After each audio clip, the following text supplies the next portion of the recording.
Hi guys, I'm Adam Wilborn from WhatCulture Wrestling, joined now by Celeste Bonin, better known as Kaitlyn, of course, from WWE. How is WrestleMania weekend treating you? So this is actually the first WrestleMania weekend. This is the first time I've been back to WrestleCon since I left WWE in 2014. So I have not been a part of any of these shenanigans for 5 years. So I always have like a super positive attitude, but last night my flight got delayed 3 hours and I didn't land in Jersey until 2 a.m.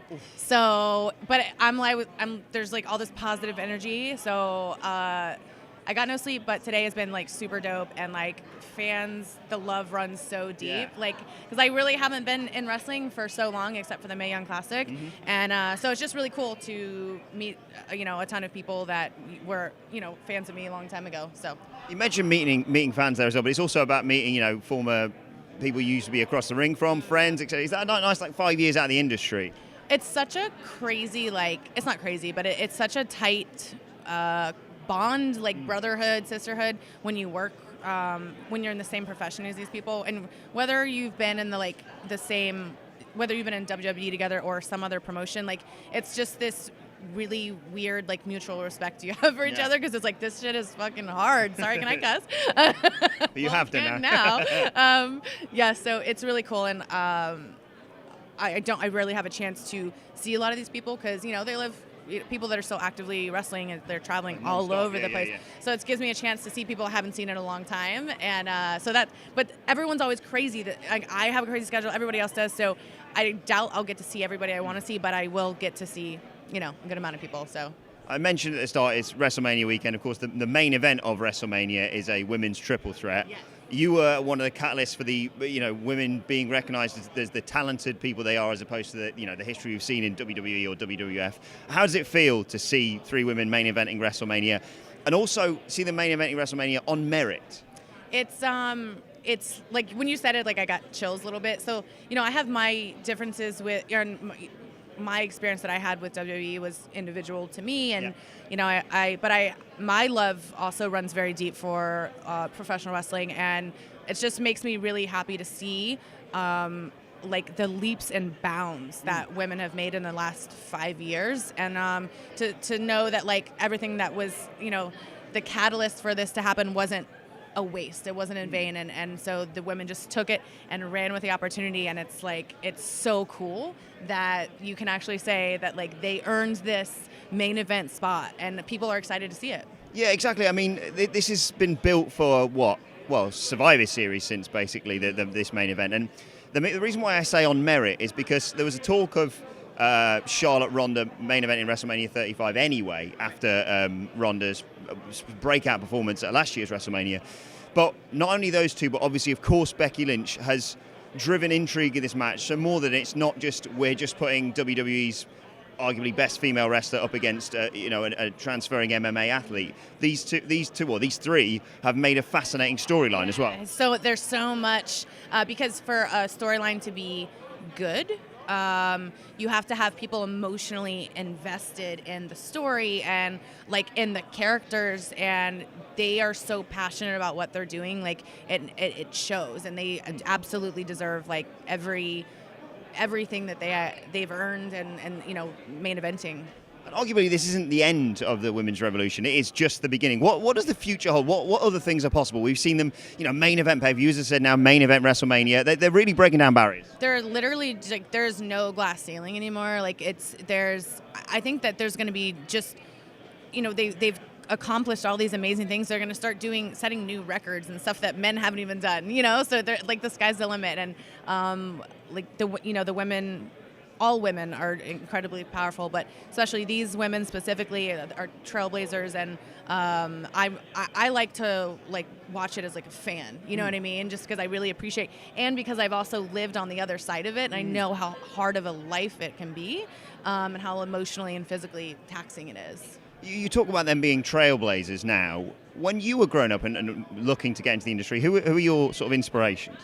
So, I mean, like I loved like Vader as a kid. I wasn't like a huge wrestling fan, but when I got older, I really loved Beth. And then I actually, a lot of people say, "Oh, don't meet your heroes," but I had the opportunity to be like under her wing for a while, and she was like, she's the most knowledgeable, caring, giving, loves the business so much. So she was the best person to like really look up to, and then to meet and find out she's truly like a genuinely amazing person. She hasn't missed a step. You see her coming in. She's like, so I got to see her because she was on the announce team for the Mae Young Classic. Yeah. And so when I sat in the room with her and Renee and Michael Cole, and it was just like reunion. And I had a bone to pick with Michael Cole because of his history with our season of NXT. He tore us apart on that season. But it was really cool to sit down and talk to him about like how my life has changed and how her life has changed. And she really, her and Renee and Michael really like helped me tell my story of like my comeuppance and my comeback and all that. And then I've been watching Beth like thrive and kind of just, she has 2 kids and she's just like superwoman, and like she really hasn't missed a beat. It's like it's insane. You talk about your time in WWE there. What were some of your favorite memories, whether that be matches, storylines, people you worked with?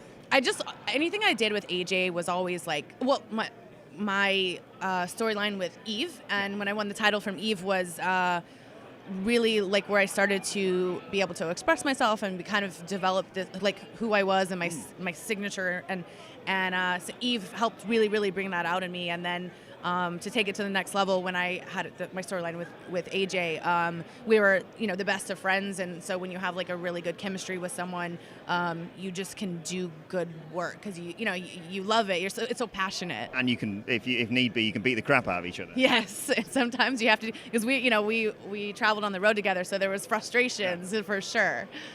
It's an exciting time for wrestling. Is it one of the best times to be a wrestler at the moment? With the development not only in WWE, as you mentioned, women wrestling, but independent scene and, of course, AEW. Just my opinion and like what my experience, yes. It's like there's so much opportunity for wrestlers in general, but for women, it is like the sky's the limit. And right now, and there's also so much more like mainstream attention on women's wrestling because of the shows like Total Divas and like all that stuff. So now is the most opportune time, if you ever wanted to wrestle, is to get your feet wet now, because it's just going to continue growing. And you look at films like Fight With My Family to get more and more people interested. Oh my God, it's insane everything that's going on right now, and like it's just when you're super passionate about something and you see it like just thriving, it's very fulfilling. Even if I'm not a part of it. What about you? Fans of yours, what's your future plans? So I probably will never do anything full time again, contract-wise, because I run a business and I'm very heavily involved in it, and I'm launching a new business this year. So if I do anything with wrestling, which is still a very, very high possibility, it'll be one-off stuff like big matches, stuff like that. But I don't really have anything set right now. But I'm definitely open to taking bookings and important matches here and there. So it'd be amazing to see you, for example, like an Evolution pay-per-view. We saw the all-women's pay-per-view broke more ground. Right. Yeah, that was incredible. And I like just being a part of the Mae Young Classic. That sets such a precedent. Like all the wrestling was insane. The storytelling was unbelievable. And so then to follow it up and see, then the women got their own pay-per-view. It's all very.